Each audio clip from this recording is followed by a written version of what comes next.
I'm going straight through him. Woo! He won't have to wait. He don't have to find me. I don't know how much confidence that Jake Paul have in all this. With less than 2 weeks before Mike Tyson and Jake Paul collide in the ring, the boxing world is buzzing with predictions, trash talk, and non-stop headlines. And among the loudest voices weighing in is Evander Holyfield, a man uniquely qualified to judge the matchup since he fought Tyson twice, winning both, including the infamous ear-biting bout, and later watched Paul train closely in his gym, giving him rare insight into both fighters. Holyfield recalls Paul arriving years ago eager to learn and behaving like a true student, which impressed him given how many celebrity boxers treat the sport casually, and while Holyfield respects Paul's commitment and believes he has shown some legitimate skill, he makes clear that it will not be enough against Tyson, because the real question is whether Paul can withstand the legendary punching power that once terrorized the heavyweight division. As Holyfield stresses that Tyson is like a snake who strikes too quickly to give room, meaning Paul's best chance is to stay close and smother Tyson's power, though if he retreats or creates distance, he will almost certainly get caught by a devastating shot.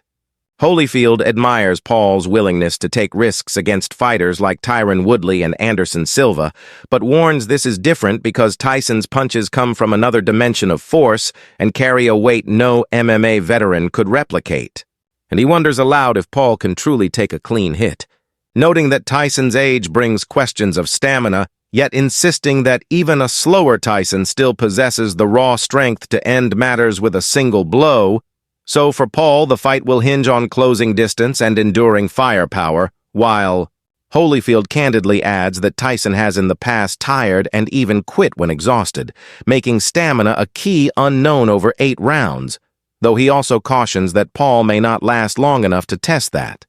The drama is amplified by social media exchanges where Paul vows to put Tyson to sleep and calls him the final boss, framing himself as a young lion ready to dethrone the old king, while Tyson responds with ferocious training clips, captioned with promises to charge through him, stirring questions about whether the 58-year-old still carries I'm getting ready for you.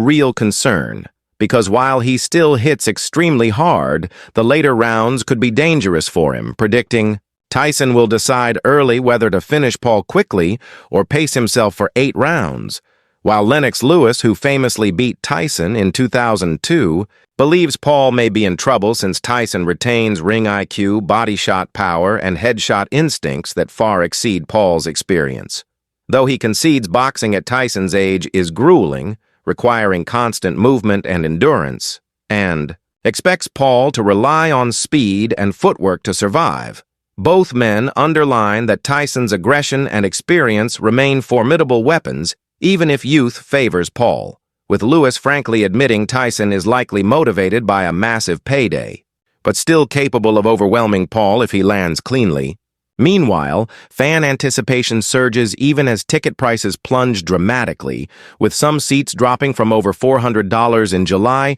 to just $91 now, and premium ringside seats that once topped $40,000 now listed closer to $2,000, while another resale site even offers upper-level spots for $37, though most valuable promotions still markets an extravagant $2 million MVP owner's experience package, including front-row seats, locker room access, security, and signed gloves, aimed at wealthy collectors who want to be part of history. The price swings suggest promoters are eager to fill AT&T Stadium's vast capacity of 80,000, and some fans hesitate to splurge because of Tyson's recent health scare and the looming UFC heavyweight title fight between Jon Jones and Stipe Miocic scheduled the following day, which may draw more serious combat sports fans. Nonetheless, this bout remains part of a larger trend where social media stars intersect with boxing legends to produce crossover spectacles that critics deride as stunts, but supporters celebrate as exciting new chapters, and in this case, Tyson's. Legacy combined with Paul's online following guarantees massive pay-per-view attention, merging traditional boxing audiences with younger fans who idolize influencers, creating a perfect storm for publicity and profit regardless of outcome. Ultimately, the Tyson versus Paul fight is less about rankings and more about spectacle, narrative, and commerce, as Tyson symbolizes the raw brutality of heavyweight boxing in its golden era, while Paul represents a new generation of digital-age entertainers entering the ring to prove legitimacy. And while Holyfield, Jones, and Lewis all raise fair doubts about Tyson's endurance and Paul's resilience, the consensus is that Tyson's power remains the X factor that could end the show in an instant, making this clash irresistible theater. For fans across generations, whether they view it as a farce or as must-see history in the making.